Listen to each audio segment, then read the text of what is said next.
Holocaust. It begins in a celebration of the rites of alchemy, the transformation of shit into gold.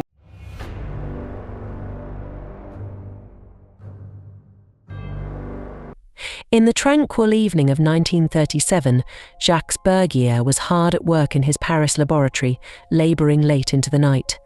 Suddenly, a mysterious figure emerged from the shadows, their footsteps breaking the silence of the room. Bergier, a man of many enigmatic talents, scientist, spy, occultist, and seeker of mysteries, patiently awaited the arrival of the individual he had scheduled a crucial meeting with just days before.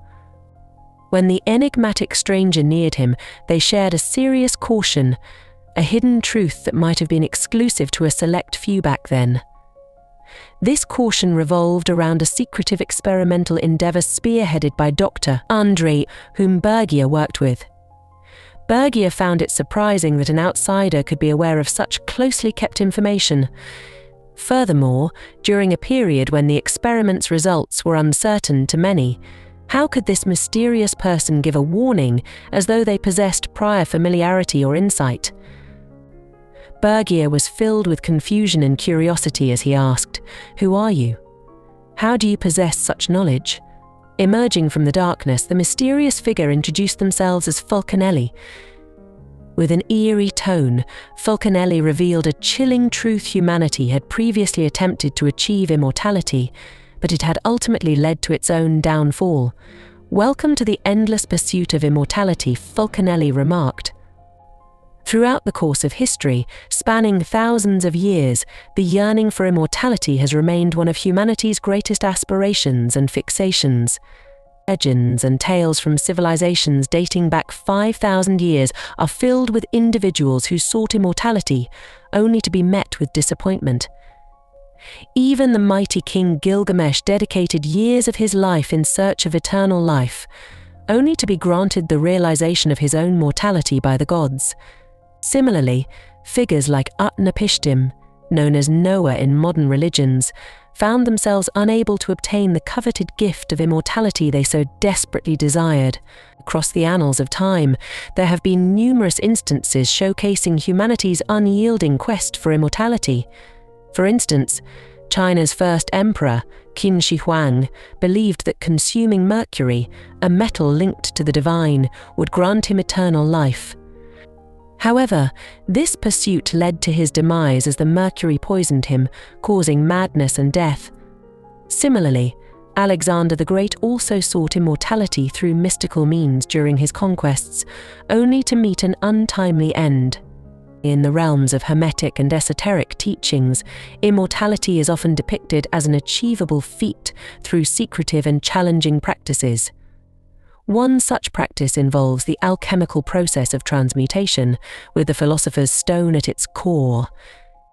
This legendary stone, capable of turning base metals into gold, is also associated with the elixir of eternal life. Amidst the search for everlasting life, a mysterious figure emerges. Fulcanelli, a French alchemist and esoteric writer who is said to have achieved immortality. The details surrounding Fulcanelli, including his origins and true identity, remain shrouded in mystery. Some speculate that his name is a blend of the Roman fire god Vulcan and the Hebrew term Elohim, which signifies God or gods. The enigma of Fulcanelli has sparked debates among researchers, with some dismissing him as a myth and others revering him as a wise keeper of hidden wisdom. Despite the uncertainties surrounding Fulcanelli, his legacy endures through 2 books attributed to him and a global pursuit led by the Strategic Services Unit, a precursor to the CIA. Whether real or mythical, Fulcanelli's presence continues to linger in the pages of history, leaving behind a legacy that captivates the imagination of many. Let's take a closer look at the enigmatic figure known as Fulcanelli and what we know about him. The story of Fulcanelli begins in early 20th century Paris, during a time when there was a great fascination with mystical practices and alchemy. In a cafe, an encounter occurred that would shape the course of history. As I mentioned in my video, 2 alchemists named Julian Champagne and Eugene Cancelliere emerged during this period. Despite their significant age difference, together, they dedicated their time to exploring the secrets of alchemy, immersing themselves in ancient texts and conducting experiments in their laboratories. Fulcanelli's true identity remains a mystery, but his influence and knowledge in the field of alchemy have left a lasting impact. In 1915, a man who claimed to be a worker for a master named Fulcanelli approached me, promising to introduce me to a fascinating individual. Upon meeting this person, I immediately noticed that he seemed out of place in his time, resembling someone from the 16th century with his mannerisms, clothing, and unique hairstyle. Unfortunately, I never had the opportunity to collaborate with him. I simply observed from a distance. By 1925, the teachings I had absorbed from this mysterious master had led to the rise in popularity of both Champagne and Isoline in Paris, drawing in students and followers alike. Eventually, a group known as the Heliopolis Brotherhood emerged, forming a sect where they shared their esoteric knowledge with eager learners, all inspired by the enigmatic mentor Fulcanelli. However, just like before, Fulcanelli mysteriously disappeared from the historical scene, a recurring theme in this narrative. 11 years later, the legend of Fulcanelli, known as the last alchemist, began to fade in Paris, although his name endured. Despite this, no one had actually laid eyes on him. It was during this time that Fulcanelli's book, The Last Alchemist, suddenly surfaced, adding another layer of mystery to his already elusive persona. For those who wonder what secrets and alchemical methods might lie within the book, they should not rush to conclusions. There's a saying, the mystery of cathedrals, meaning that those who know don't speak, and those who speak don't know. However, one can convey it by concealing it. The mysteries of cathedrals are elaborated in just 300 copies of a rare alchemy book. As you eagerly flip through its pages, the first thing you'll encounter is the architectural details of European cathedrals.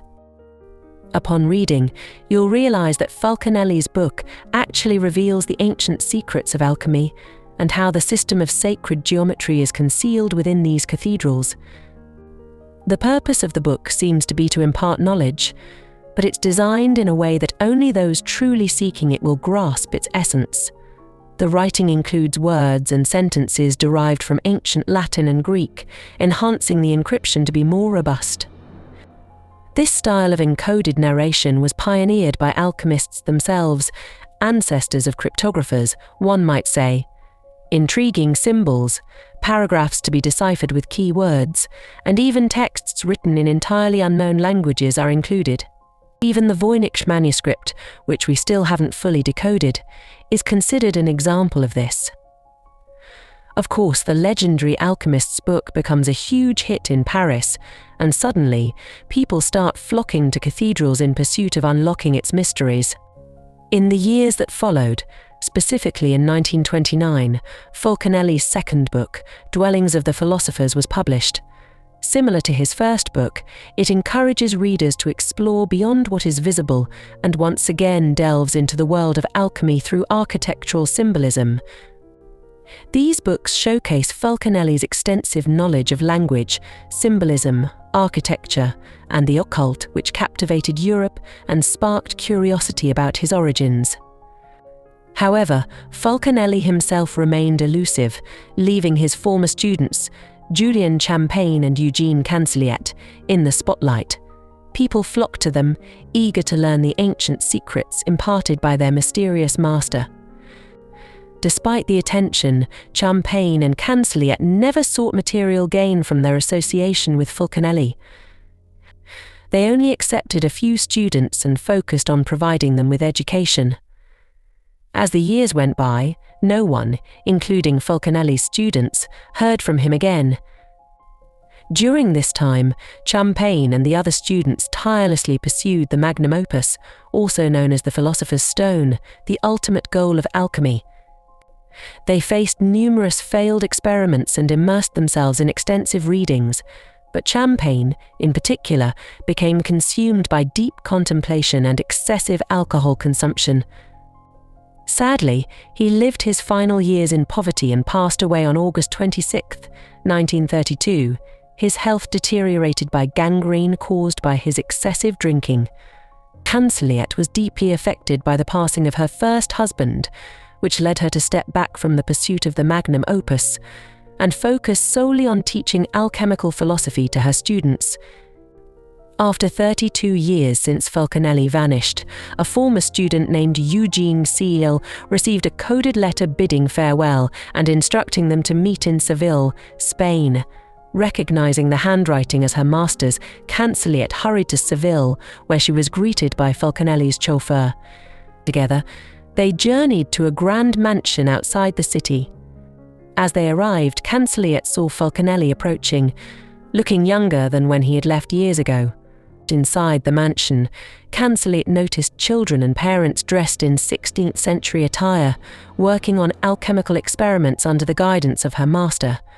Fulcanelli was rarely seen by Cancelliet during her stay there.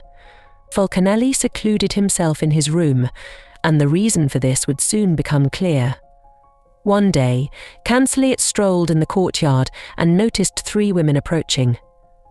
As they walked past him, he greeted them with a good morning. And to his surprise, one of them replied with "Good morning to you too." Cancelliet was astonished to see that one of the women was actually his mentor, Fulcanelli. Despite looking like his old self, Fulcanelli appeared before him as a person embodying both feminine and masculine qualities. In that moment, Cancelliet understood that his mentor had achieved the ultimate goal, the magnum opus. The magnum opus, also known as the Great Work, represents the ultimate achievement for alchemists and students of the occult. It's important to note that alchemy goes beyond simply turning metals into gold. Let's explore this concept further.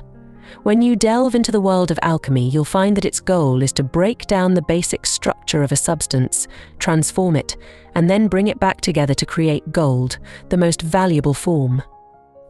This idea, combined with the superficial and materialistic view of the modern Western world, often leads us to think of alchemists as people focused on changing base metals into gold in movies, literature, and historical accounts. The key element needed for this transformation is the philosopher's stone, which has driven many individuals to dedicate their lives and even make sacrifices in the pursuit of creating this legendary substance.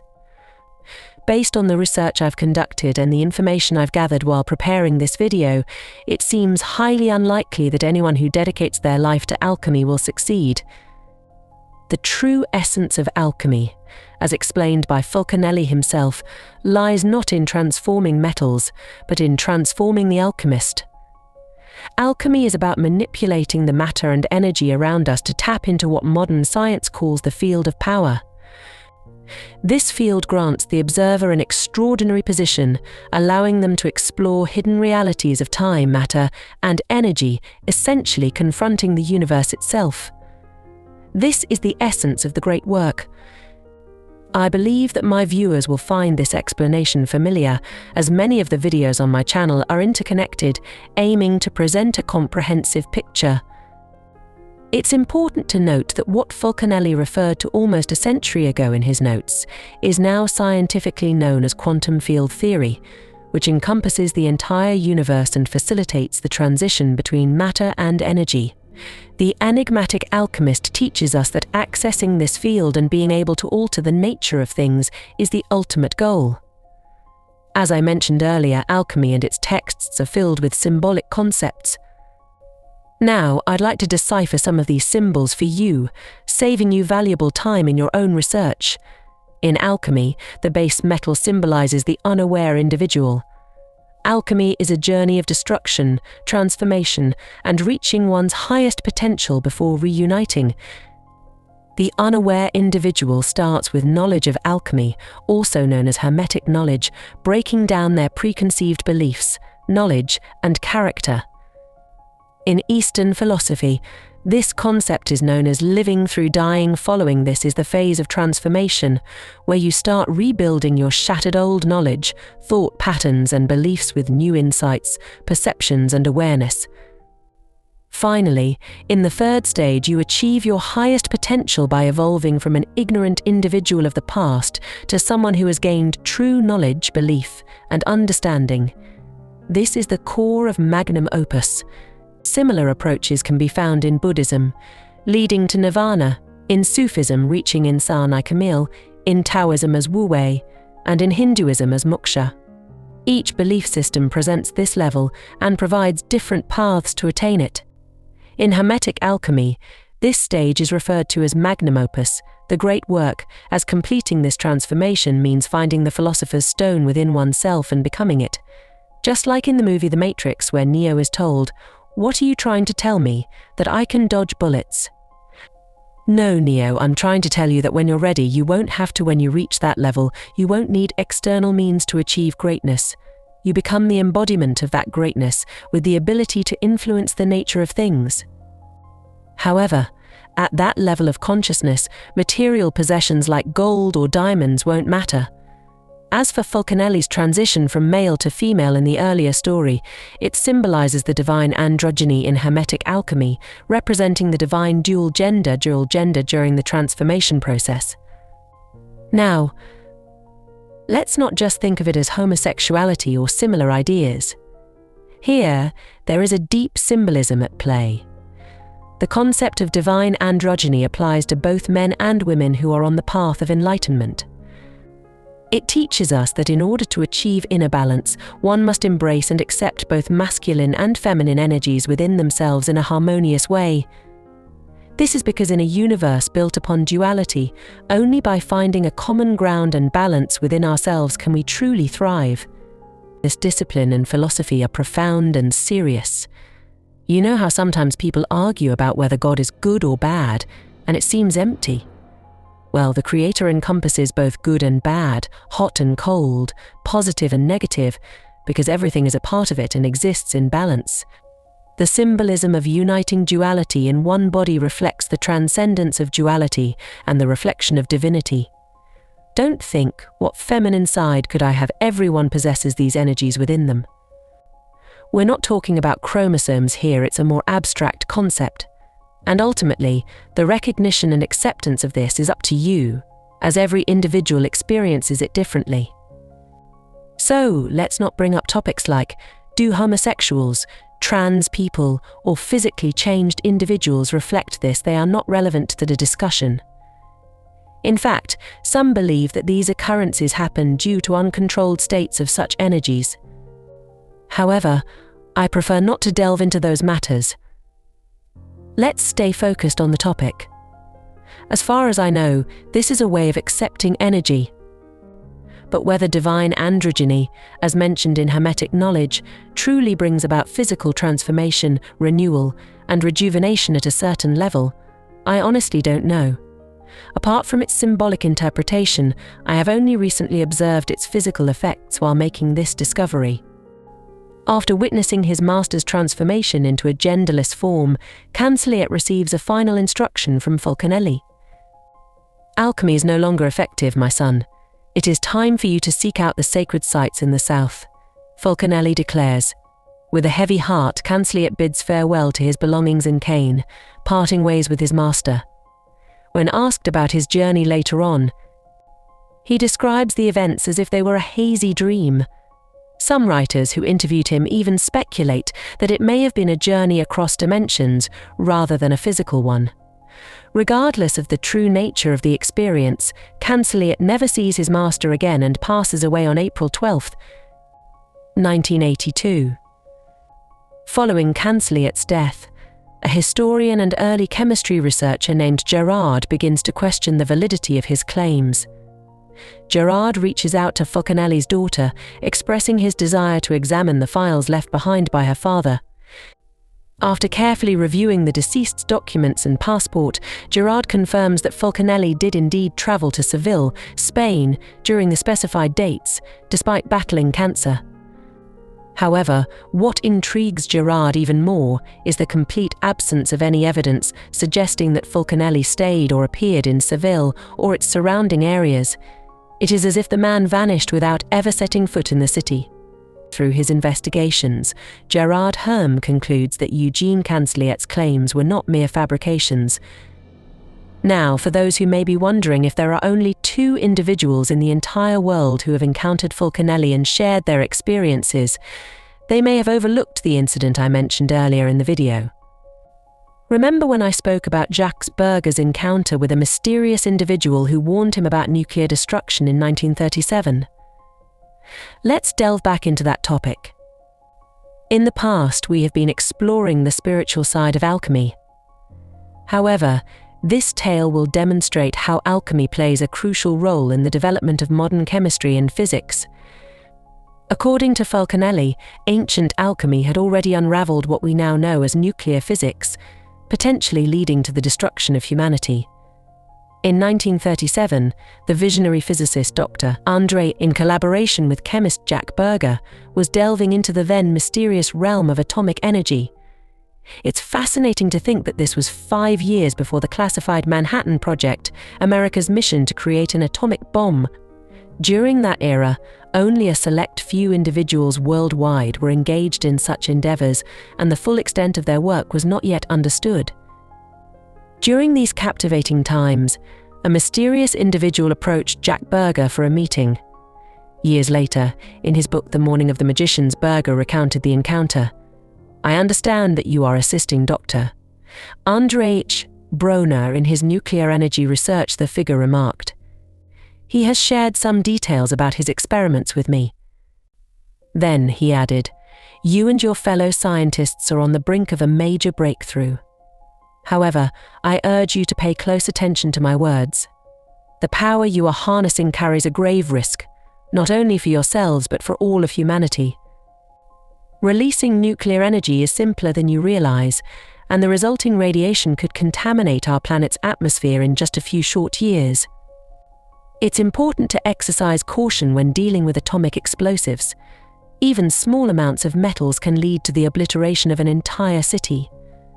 As alchemists, we have held this knowledge for a very long time.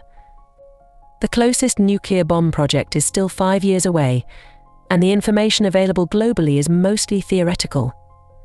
Despite this, an unidentified individual claiming to be an alchemist has warned a scientist about the dangers of atomic bombs. Fulcanelli adds, civilizations in the past specialized in similar energies, but they were destroyed due to misuse. However, some techniques and knowledge have survived. Alchemists base their research and knowledge on ethics and faith. Unfortunately, modern physics lacks this conscience. Therefore, it is my responsibility to caution you and other scientists working in this field. Isn't it fascinating?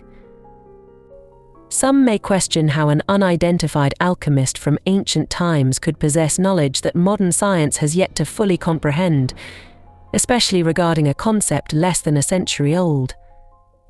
Let's delve into the past and explore the remnants of what we now refer to as ancient wisdom. Democritus, an ancient Greek scientist, was born in the city of Abdera, Greece around 460 BC. However, his insatiable curiosity and thirst for knowledge set him apart. This burning passion took him on an extraordinary journey that surpassed the boundaries of his time, leading him to the enigmatic temples of ancient Egypt, where ancient wisdom was safeguarded by wizards and priests. It is worth noting that in those ancient times, sorcerers were also regarded as scientists. It is said that Democritus not only received an education in Egypt, but also ventured as far as Babylon and the far corners of India, drawing inspiration from the diverse cultures he encountered. Inspired by these cultures, Democritus embarked on a groundbreaking exploration, theorizing for the first time about the fundamental building blocks of the universe, atoms. Together with his mentor Leucippus, they proposed that matter was composed of minuscule indivisible particles separated by empty spaces. According to Democritus, atoms varied in shape, arrangement, and position, giving rise to an infinite array of possibilities. These revolutionary ideas laid the groundwork for modern atomic theory and marked a pivotal moment in the development of science as we know it today. A remarkable illustration of this can be found in the epic Mahabharata. This magnificent tale not only imparts profound wisdom on concepts like ethics, justice, and governance, but also provides intricate details about the weapons employed in its epic battle scenes. The Mahabharata offers a glimpse into the nature and capabilities of these weapons, enriching our understanding of the ancient world. But here we're not discussing mere swords and shields, we're specifically talking about atomic bombs. In the epic, these divine weapons are commonly known as astras, with the most powerful being the Brahmastra. The epic describes this weapon as follows: once released, the Brahmastra relentlessly moves towards its target, containing the energy of the entire universe within it. Upon impact, it detonates with a blinding light, burning everything in its path with intense heat. The epic stresses that this weapon should only be used as a last resort because, aside from destroying its target, it also pollutes the surrounding environment, causing serious harm. Survivors are said to suffer hair and nail loss. What more can be said about it, right? Before you is an epic written thousands of years ago, depicting events from even earlier times, and it clearly describes an atomic bomb. But the story doesn't end there. Research based on this epic has led to the discovery of Mohenjo-Daro, a city where evidence of an actual atomic bomb blast is believed to have been found. On my channel, I frequently discuss ancient wisdom and blend it with our modern scientific understanding, and I have valid reasons for doing so. Every research I undertake, every source I explore, guides me step by step to why my approach and perspective are accurate. When people think of India, they often associate it with pollution and lack of education. However, India has a rich history, dating back to ancient civilizations like the Sumerians. It possesses a vast wealth of knowledge, particularly in the Sanskrit texts, that deserve careful study. Let me share an interesting piece of information I recently discovered about Sanskrit. During my trip to Egypt, we had a government-appointed guide who introduced us to a professor from Cairo University. This professor had dedicated 25 years to studying etymology and hieroglyphs. We had some captivating conversations with him, and when we discussed Sanskrit, I asked him a few questions about the mysteries surrounding the language. His answer was surprisingly simple yet profound. He said, "If you want to know the first language spoken in the world or the root language of human civilization, there is only one answer: Sanskrit." This statement alone emphasizes the urgency of translating the numerous Sanskrit scrolls preserved in India and Tibet before the language fades away. After learning these fascinating facts, let's now turn our attention to the extraordinary conversations between Fulcanelli and Berger. While Berger continued to provide insights into nuclear physics, an intriguing dialogue took place. I won't attempt to prove the information I'm about to share, but I'll relay it exactly as it was conveyed to me. Tell H. Broner the following: if certain highly purified substances are arranged in specific geometric patterns without the need for vacuum techniques or electrical energy, atomic forces can be unleashed. We don't know how long their conversation lasted or what other information Fulcanelli shared that isn't included in Berger's book. However, in 1942, the first prototypes of nuclear reactors were developed, which essentially harnessed nuclear reactions through geometric arrangements. The French Academy of Sciences was presented with the conversation and newly acquired knowledge. Subsequently, prototype drawings for the atomic bomb were shared, involving the American Strategic Services, also known as OSS. This mysterious advanced knowledge prompted America to launch a worldwide manhunt for the man known as Fulé. The US also heavily invested in acquiring all alchemical books and notes with such information. Despite securing numerous ancient texts, the elusive Fulcanelli was never found, earning the title of the last alchemist. Theories about Fulcanelli's identity have circulated for years. Initially, he was thought to be Eugen Cantel, but handwriting comparisons and historical inconsistencies debunked this claim. Another theory proposed Julian Champagne, the first teacher of Kelly, but his reclusive, alcohol-dependent, and scatterbrained nature did not align with the composed author of two notable books spotted across Europe. Both men consistently denied these claims until their deaths. In his notes, Cantel mentioned that the ancient knowledge was passed to Fully by his mentor, Basil Valentine, one of history's most enigmatic alchemists. Though his exact lifetime is debated, some place him in the 14th century, others in the 15th like Fulcanelli, he left behind a curious alchemical book known as the 12 Keys and is considered one of the fathers of modern chemistry, centuries ahead of his time. Some researchers even speculate that Basil Valentine could have achieved the magnum opus, the great work of alchemy. This period of history is extremely complex, and our information is limited, yet Fulcanelli's story serves as an intriguing entry point into the ancient art of alchemy. In his notes, Cantel mentioned that the ancient knowledge was passed to Fully by his mentor, Basil Valentine, one of history's most enigmatic alchemists. Though his exact lifetime is debated, some place him in the 14th century, others in the 15th like Fulcanelli, he left behind a curious alchemical book known as the 12 Keys and is considered one of the fathers of modern chemistry, centuries ahead of his time. Some researchers even speculate that Basil Valentine could have achieved the magnum opus, the great work of alchemy. This period of history is extremely complex, and our information is limited, yet Fulcanelli's story serves as an intriguing entry point into the ancient art of alchemy. Ultimately, it is not about the individuals who passed on these insights, but rather about exploring the knowledge itself. Let us pursue true wisdom without getting caught up in the identities of those who discovered it. Disregard those who dismiss these subjects as mere myths or irrelevant to modern science. Throughout history, countless civilizations have risen and fallen, and we may just be another link in that chain. Therefore, always approach the search for truth with an open mind, allowing old beliefs to be replaced by new ones, just as alchemy teaches. Only then can we truly transform ourselves into something precious, like gold. Thank you all for watching. This is a topic that deeply fascinates me, and I hope you found it enjoyable as well.